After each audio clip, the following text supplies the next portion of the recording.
بسم اللہ الرحمن الرحیم۔ 6 باتیں جو آپ کو اپنے ساتھی سے کبھی نہیں کہنی چاہیے۔ السلام علیکم رحمۃ اللہ وبرکاتہ۔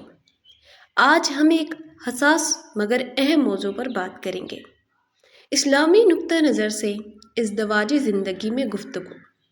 اگرچہ کسی بھی رشتے میں ایمانداری اور شفافیت ضروری ہوتی ہے، لیکن رسول اللہ صلی اللہ علیہ وسلم نے ہمیں گفتگو میں حکمت سکھائی ہے۔ اللہ تعالیٰ قرآن مجید میں فرماتا ہے، اور لوگوں سے اچھی بات کہو، سورۃ البقرہ۔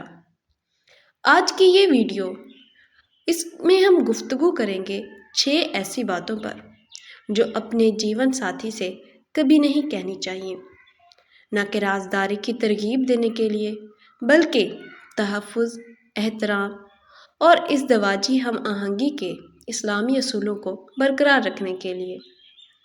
سب سے پہلی بات، کبھی بھی اپنے ساتھی کی دوسروں سے منفی موازنہ نہ کریں۔ مثال کے طور پر، تم فلاں شخص یا فلاں کی بیوی کی طرح کیوں نہیں ہو سکتے؟ اسلامی اصولوں کے مطابق یہ اللہ کے فیصلے پر راضی رہنے کی قرآنی تعلیم کے خلاف ہے۔ ہر شخص کو اللہ نے منفرد بنایا ہے۔ رسول اللہ صلی اللہ علیہ وسلم نے فرمایا، تم اپنے سے نیچے والوں کو دیکھو، اپنے سے اوپر والوں کو نہیں، اس لیے کہ یہ بات تمہارے لیے زیادہ موزوں ہے کہ تم اللہ کی نعمت کو تم پر حقیر نہ سمجھو۔ صحیح مسلم۔ متبادل طریقہ یہ ہے کہ اگر کوئی شعبہ بہتری کا مقاضی ہے تو نرم اور تعمیری انداز میں بات کریں۔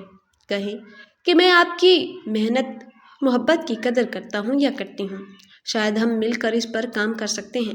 اسے ذاتی کمزوری کی بجائے مشترکہ مقصد کے طور پر پیش کریں۔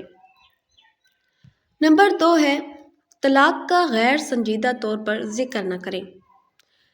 مثال کے طور پر کہ شاید ہمیں طلاق ہی لے لینی چاہیے۔ اسلامی اصول کے مطابق طلاق اللہ کو سب سے زیادہ ناپسند اور حرام کام ہے۔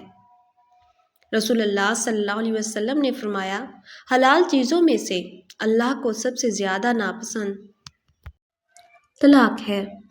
طلاق کو جذباتی بلیک میل کے طور پر بھی استعمال کرنا اعتماد اور تحفظ کو نقصان پہنچاتا ہے، جو اسلامی اور ازدواجی زندگی کی بنیاد ہے۔ طلاق کے الفاظ ایک بار زبان سے نکل جائیں تو اسلامی قانون میں اس کا وزن ہوتا ہے اور غیر ضروری پیچیدگیاں پیدا کر سکتے ہیں۔ اس کا متبادل طریقہ یہ ہے کہ تنازع کے وقت کہیں، مجھے بات سمجھانے کے لیے تھوڑا وقت چاہیے، یا ہم یہ بھی کہہ سکتے ہیں، اور مل کر اس مسئلے کا حل نکالتے ہیں۔ نمبر 3 ہے، ان کے خاندان پر سخت تنقید نہ کریں۔ مثال کے طور پر اس کے بہن بھائیوں یا اماں ابا، یعنی کہ تمہارا خاندان تو بہت ہی منفی صفت ہے۔ اسلامی اصول کے مطابق صلح رحمی رشتوں کو جوڑے رکھنے کا فرض ہے۔ اپنے ساتھی کے خاندان پر تنقید اکثر ذاتی حملہ محسوس ہوتی ہے۔ قرآن خاندان کے احترام پر زور دیتا ہے، اور اللہ کی عبادت کرو اور اس کے ساتھ کسی کو شریک نہ ٹھہراؤ، اور والدین کے ساتھ نیک سلوک کرو اور رشتہ داروں کے ساتھ، سورۃ النساء۔ اس کا متبادل طریقہ یہ ہے کہ اگر کوئی حقیقی تشویش ہے تو مخصوص رویوں کو احترام کے ساتھ بیان کریں۔ جب مخصوص صورتحال ہوتی ہے تو مجھے تکلیف ہوتی ہے، ہم مل کر اسے کیسے نمٹا سکتے ہیں؟ نمبر 4 ہے، ماضی کے تعلقات کا ذکر نہ کریں۔ مثال کے طور پر، میرا سابق ساتھی یا میری دوست تم سے زیادہ بہتر تھے۔ اسلامی اصول کے مطابق اسلام گناہوں کو چھپانے اور آگے بڑھنے کی ترغیب دیتا ہے۔ رسول اللہ صلی اللہ علیہ وسلم نے فرمایا، آدم کے تمام بیٹے گناہ گار ہیں، لیکن بہترین گناہ گار وہ ہے جو توبہ کریں۔ ترمذی۔ ماضی کے تعلقات کا ذکر کرنے سے کوئی فائدہ نہیں ہوتا، بلکہ یہ عدم تحفظ، حسد اور بد اعتمادی کے بیج بو سکتا ہے، جن سب کی اسلام میں مذمت کی گئی ہے۔ متبادل طریقہ یہ ہے کہ اپنے حال اور مستقبل پر توجہ دینی چاہیے، یعنی کہ میں اللہ کا شکر گزار ہوں کہ اس نے ہمیں اکٹھا کیا۔ آئیے مل کر اپنی کہانی بناتے ہیں، دوسروں کی کہانی سنانے کی بجائے۔ نمبر 5 پہ ہے زخمی کرنے والے لیبل یا گالی نہ دیں۔ تم بہت سست، بے وقوف یا بیکار ہو۔ اسلامی اصول کے مطابق رسول اللہ صلی اللہ علیہ وسلم نے فرمایا، مومن عیب لگانے والا، گالی دینے والا، فحش گو اور بد زبان نہیں ہوتا۔ ترمذی۔ گالی دینا ہر انسان کی وہ عزت مجروح کرتا ہے جو اللہ نے عطا کی ہے۔ الفاظ ایک بار زبان سے نکل جائیں تو واپس نہیں آتے اور دیر پا زخم چھوڑ جاتے ہیں۔ اس کا متبادل طریقہ یہ ہے کہ شخصیت پر نہیں، رویے پر بات کریں۔ جب آپ مخصوص عمل کرتے ہو تو مجھے جذبہ محسوس ہوتا ہے، بجائے اس کے کہ تم منفی لیبل لگاؤ۔ نمبر 6، ازدواجی راز کبھی کسی کو نہ بتائیں۔ دوستوں یا رشتہ داروں سے ازدواجی زندگی کے راز شیئر کرنا اسلامی اصول کے مطابق یہ اعتماد اور حیا دونوں کا بڑا نقصان ہے۔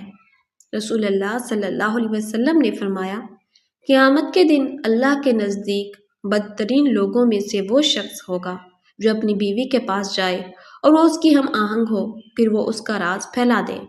صحیح مسلم۔ ازدواجی تعلق ایک مقدس امانت ہے جس کی حفاظت ضروری ہے۔ اس کا متبادل طریقہ یہ ہے کہ اگر رہنمائی درکار ہو تو کسی دانا اور رازدار عالم یا کونسلر سے رجوع کریں، جبکہ گمنامی اور عزت کو برقرار رکھیں۔ اختتام۔ ان 6 پابندیوں میں مشترکہ موضوع تحفظ ہے، یعنی کہ نمبر 1، اپنے ساتھی کی خود اعتمادی کا تحفظ۔ نمبر 2، ازدواجی عہد کا تحفظ۔ نمبر 3، خاندانی رشتوں کا تحفظ۔ نمبر 4، غیر ضروری تکلیف سے تحفظ۔ اور نمبر 5، عزت و احترام کا تحفظ۔ آخری نمبر 6، ازدواجی رازداری کا تحفظ۔ اس خوبصورت ہدایت کو یاد رکھیں۔ رسول اللہ صلی اللہ علیہ وسلم نے فرمایا، تم میں سے بہترین وہ ہے جو اپنی بیویوں کے لیے بہترین ہیں۔ آئیے اس قرآنی اصول پر عمل کرنے کی کوشش کریں، اور وہ بیویاں تمہارے لیے لباس ہیں اور تم ان کے لیے لباس ہو۔ سورۃ البقرہ۔ جیسے لباس تحفظ، ڈھانپنے اور خوبصورتی فراہم کرتا ہے، ویسے ہی ہمارے الفاظ ہمارے ساتھیوں کے لیے ہونے چاہیے۔ آخری دعا، اے اللہ ہمیں ایسے الفاظ بولنے کی توفیق دے جو تجھے پسند ہوں، اور ہماری ازدواجی رشتوں کی حفاظت فرما، اور ہمارے گھروں کو رحمت، تفہیم اور محبت سے بھر دے۔ آمین یا رب العالمین۔ السلام علیکم رحمۃ اللہ وبرکاتہ۔